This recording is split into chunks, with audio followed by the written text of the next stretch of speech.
আজ এক অসাধারণ রূপান্তরের গল্প শোনা যাক।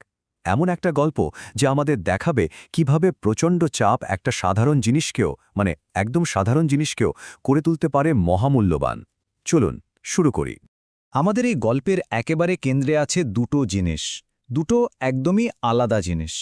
একদিকে সাধারণ কয়লা আর অন্যদিকে মহামূল্যবান হিরে। কিন্তু প্রশ্নটা হলো, এই দুটোর মধ্যে সম্পর্কটা আসলে কি? একবার ভাবুন তো, একদিকে সাধারণ কালো কয়লা, দেখতে মূল্যহীন, আর ঠিক তার পাশেই রাখা আছে একটা জলজলে হিরে, পৃথিবীর অন্যতম সেরা একটা রত্ন। অবাক করা ব্যাপার, তাই না? কিন্তু তার চেয়েও বড় প্রশ্ন হলো কিভাবে এই সাধারণ কয়লাটা এমন অসাধারণ একটা হিরেতে পাল্টে যায়? এর পেছনের আসল রহস্যটা কি? আচ্ছা, আমাদের গল্পটা শুরু হচ্ছে পৃথিবীর অনেক অনেক গভীরে, বলতে পারেন এক অন্ধকারের রাজ্যে। আর ঠিক সেখানেই, সেই অন্ধকারের মধ্যেই কিন্তু লুকিয়ে আছে এই রহস্যের প্রথম সূত্রটা। চলুন একটু কল্পনা করা যাক, এক বিশাল খনির গভীরে, যেখানে ঘুটঘুটে অন্ধকার ছাড়া আর কিছুই নেই, সেখানে এক টুকরো কয়লা পড়ে আছে। আর সে নিজের এই সাধারণ কালো অস্তিত্ব নিয়ে একদম হতাশ হয়ে পড়েছে। ওর মনে হচ্ছে এই অন্ধকারই যেন ওর একমাত্র সত্যি, ওর জীবন।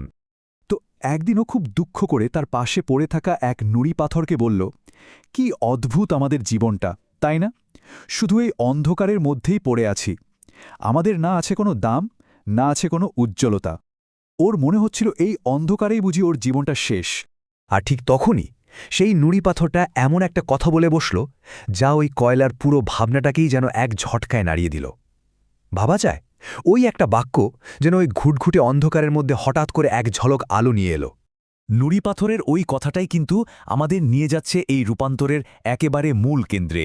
চাপ, এই শব্দটা শুনলে আমাদের মাথায় কি আসে? ধ্বংস নাকি সৃষ্টি? চলুন দেখি।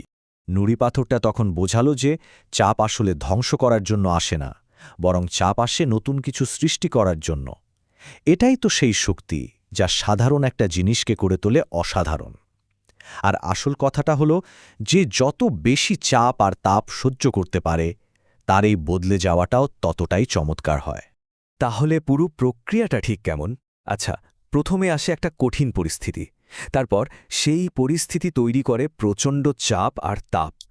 এরপরে যেটা সবচেয়ে বেশি দরকার, সেটা হলো ধৈর্য আর লেগে থাকা। আর এই সব কিছু যখন কেউ পার করে ফেলে, ঠিক তখনই তার জন্য অপেক্ষা করে এক উজ্জ্বল পরিণতি। দেখুন, এই গল্পটা কিন্তু শুধু একটা কয়লা আর হীরের গল্প না। এর ভেতরে আমাদের নিজেদের জীবনের জন্য কিন্তু অনেক গভীর শিক্ষা লুকিয়ে আছে। চলুন এবার সেই শিক্ষাগুলো নিয়েই একটু কথা বলা যাক। জীবনের সবচেয়ে বড় শিক্ষাগুলোর মধ্যে একটা হলো, চাপ মানেই কিন্তু হেরে যাওয়া না, একদমই না, বরং এটা হলো নতুন কিছুর শুরু, উন্নতির শুরু। সহজ কথায়, চাপ ছাড়া যেমন কয়লা হিরে হতে পারে না, ঠিক তেমনি চ্যালেঞ্জ ছাড়াও জীবনে এগোনো যায় না। এরপরে শিক্ষাটা হলো ধৈর্য। এটা তো আমরা সবাই জানি, তাই না? কয়লা যেমন একদিনে হিরে হয়ে যায় না, ঠিক তেমনি কোনো বড় সাফল্য কিন্তু রাতারাতি আসে না। এর জন্য অনেকটা সময় ধরে নিজের লক্ষ্যের দিকে তাকিয়ে সেটার পেছনে লেগে থাকতে হয়। আর আমার মনে হয় সবচেয়ে শক্তিশালী শিক্ষা এটাই, নিজের দৃষ্টিভঙ্গি বদলানো। একবার ভাবুন, ওই কয়লাটা যদি নিজেকে সারাজীবন শুধু একটা কালো, মূল্যহীন পাথরই ভাবত, তাহলে কি ও কোনোদিন হিরে হতে পারত না। তাই এটা মনে রাখা খুব জরুরি যে আজকের অবস্থাটাই শেষ কথা নয়। নিজের কাজ আর ইচ্ছাশক্তি দিয়ে ভবিষ্যৎ কিন্তু অবশ্যই বদলে ফেলা সম্ভব। সবশেষে এই পুরো গল্পটা আসলে আমাদের নিজেদের ভেতরের একটা সুপ্ত শক্তির কথাই মনে করিয়ে দেয়। বলা হয়, আমাদের সবার ভেতরেই এমন একটা হিরে লুকিয়ে আছে। জীবনের প্রত্যেকটা চ্যালেঞ্জ, প্রত্যেকটা কঠিন সময়ে আসলে সেই ভেতরের হিরেটাকে ঘষে মেজে আরও একটু উজ্জ্বল করে তোলার সুযোগ। আসল কাজটা হলো নিজের ভেতরে সেই শক্তিটাকে চিনে নেওয়া।